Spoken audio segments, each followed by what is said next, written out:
Hi everybody, and welcome to our module on DNA structure. In this module we'll review some basic concepts of DNA that you should all be familiar with, and basically the point of this module is to set the stage so we can talk about the biochemical synthesis of purines and pyrimidines. So DNA, as you know, contains our genetic code, and it's found in the nucleus of eukaryotic cells. It's found in the cytoplasm of prokaryotic cells like bacteria. DNA, as you all should know, has two complementary strands, and I'm drawing a line through the two strands on this picture of DNA on the screen. Each strand is made up of a series of building blocks called a nucleotide. This is a nucleotide right here. And a nucleotide contains three elements. First of all, it has a phosphate group. Second of all, it has a ribose sugar, which is right here. And third, it contains a base. And these are called nitrogenous bases because they all contain nitrogen derived from amino acids. And there are four bases found in DNA: adenine and thymine and guanine and cytosine. And the guanine and cytosine are complementary to each other, and so are the adenine and thymine. So part of what can be confusing as a medical student is the vocabulary people use when they talk about DNA, especially when you read textbooks. So what I'm going to do in the next few slides is just define some terms. We need to know the difference between a nucleotide and nucleoside. We need to know what the nitrogenous bases are, and we need to know the difference between purines and pyrimidines.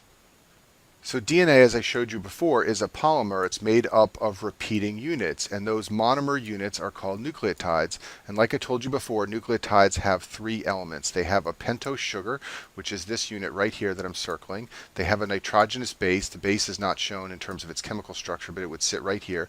And then finally, they have a phosphate group. And if you see an OH group right here, then it is a ribonucleotide. If that OH group is removed, as I've shown you over here, then it is a deoxyribonucleotide because the oxy group has been removed. So usually people say that DNA is made up of nucleotides, and when they say this, they mean it's made up of repeating structures of a nitrogenous base, a sugar group, and a phosphate group. But sometimes you will hear people use the term nucleoside, and a nucleoside is the base and sugar with no phosphate group attached. So if we look at this picture on the right side of the screen, you can see that there is a phosphate group attached right here. Therefore, this is a nucleotide. Specifically, it's adenosine monophosphate, and it's mono because there's only one phosphate group. If the phosphate group were removed, this would be an adenosine nucleoside, and you just need to know that terminology so you can understand what you're reading in textbooks.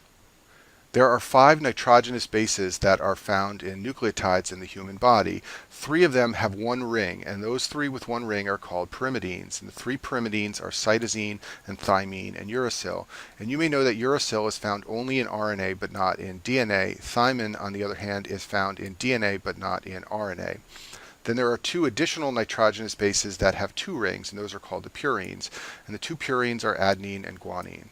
Once a nitrogenous base is attached to a ribose sugar and a phosphate group, it becomes a nucleotide, and the name of the nucleotide depends on the name of the base that's attached. So when cytosine is the base attached, it's called cytidine, and when thymine is attached, it's called thymidine, and when uracil is attached, it's called uridine, and all the pyrimidine nucleotides end in D-I-N-E. For a purine, once the base is attached, the nucleotide name ends in S-I-N-E. So when adenine is attached, it's called adenosine, and when guanine is attached, it's called guanosine. All of the nucleotides are synthesized as monophosphates, so this means they have a base like I've shown here and a ribose sugar, and they have just one phosphate group. They are then converted to a triphosphate form, and the reason this is done is because the triphosphate form is the form that can be incorporated into DNA.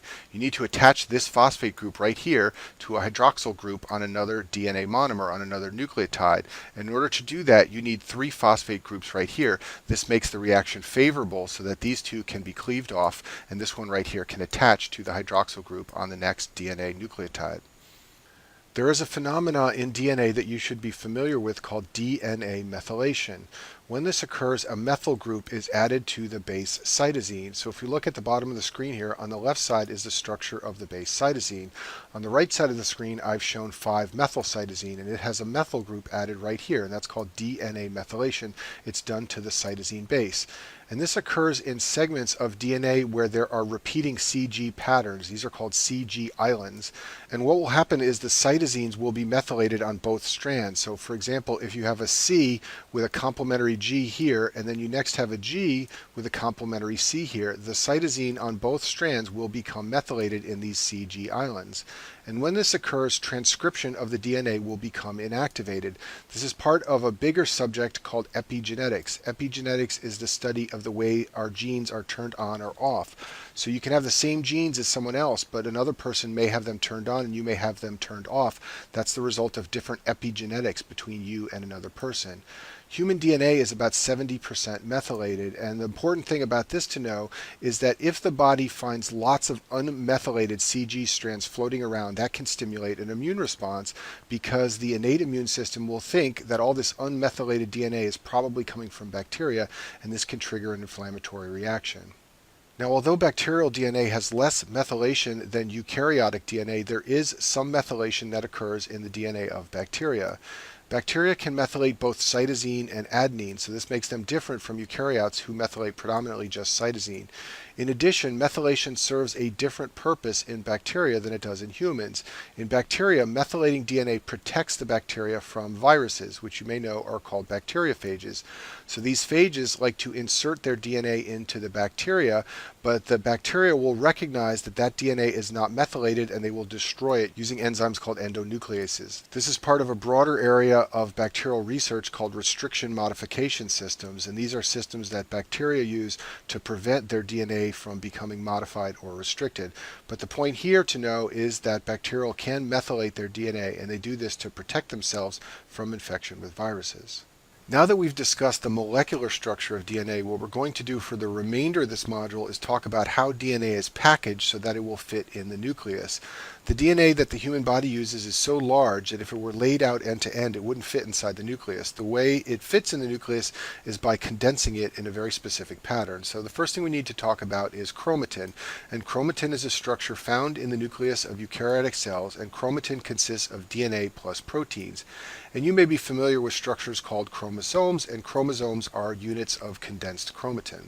One of the most important proteins found inside of chromatin are the histones, and inside of chromatin you can find repeating units of histones plus DNA, which are called nucleosomes. This is a picture of a nucleosome on the screen right here, and there are many of these found inside chromatin, and this is the way that the DNA condenses so that it can fit inside of the nucleus.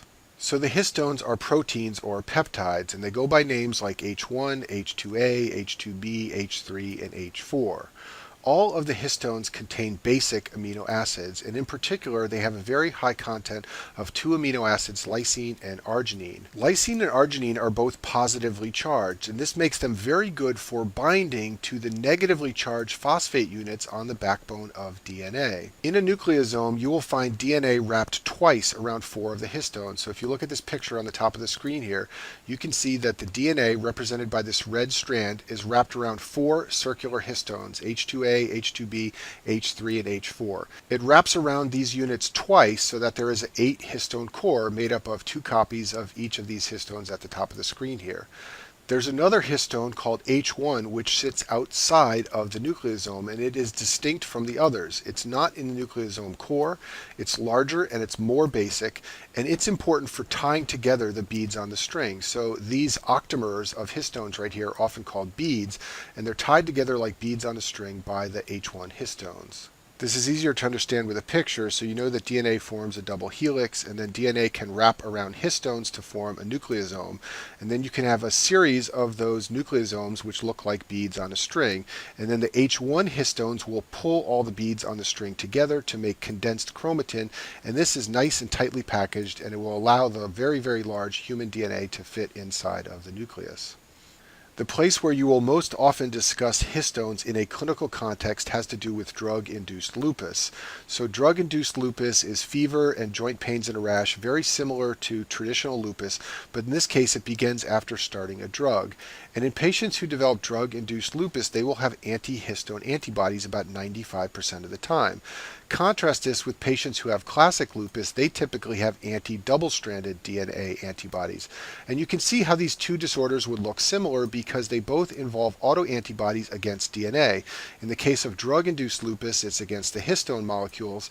In the case of traditional lupus, it's against the double-stranded DNA itself. And there are 3 classic drugs you should know for step 1 that can cause a drug-induced lupus syndrome.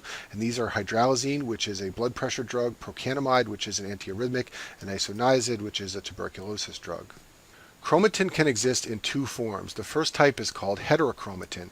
This is very tightly condensed chromatin, and when chromatin is like this, the gene sequences will not be transcribed. And this varies by cell. So for example, cardiac cells may transcribe some genes that kidney cells do not, and vice versa. And remember that I told you before that DNA methylation tends to inhibit transcription, and you will find a lot of DNA methylation in condensed heterochromatin. The other type of chromatin is called euchromatin. This is less condensed. Transcription can be active in euchromatin, and there is a significant amount of acetylation of histone going on in euchromatin, which is one of the things that allows the genes to get turned on. So let's talk about histone acetylation. Acetylation means adding an acetyl group to a molecule. In the case of histone acetylation, we are going to add an acetyl group to lysine. Recall that I told you that histones contain a lot of lysine amino acids. This is the chemical structure of lysine here. This is what an acetyl group looks like, so we are going to add this acetyl group to lysine. And when we do that, the chromatin will relax and transcription can occur. If you look at this picture on the bottom of the screen here, we have some closed chromatin on the left side of the screen. There are enzymes called histone acetyltransferases which will add acetyl groups to lysine. This will relax the chromatin and allow transcription to occur. There's also a process called histone deacetylation, and this has the reverse effect. It packs the chromatin tightly together and it blocks transcription. So on this slide, I've summarized the two epigenetic phenomena that I think it's important to know for step one in a way that will hopefully stick in your mind. So if you have DNA that wants to be transcribed, if you acetylate the histones, that will allow transcription to occur. On the other hand, if the DNA, especially the cytosine in that DNA, gets methylated, then transcription will not occur. And these are two epigenetic phenomena. There are many, many more. The field of epigenetics is very large and diverse.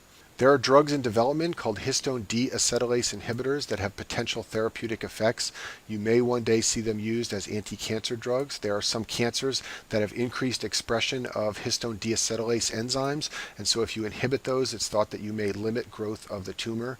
Huntington's disease is also a disorder where histone acetylation may play a role. I discussed this in the neurology modules. It's a movement disorder where patients have an abnormal protein called the Huntington protein. This is a gain of function disease. There's a mutant protein that is overactive, and one of the possible mechanisms by which this Huntington protein becomes overactive is through histone deacetylation, which silences genes that should control the Huntington protein. And it's thought that this may lead to neuron death in the striatum. So there are histone deacetylase drugs being studied for treatment of Huntington's disease. There's a seizure drug called valproic acid which has some histone deacetylase inhibition activity. There's a nice review article down here on the bottom of the screen if you want to read more about these drugs that are in development. And that concludes our module on DNA structure.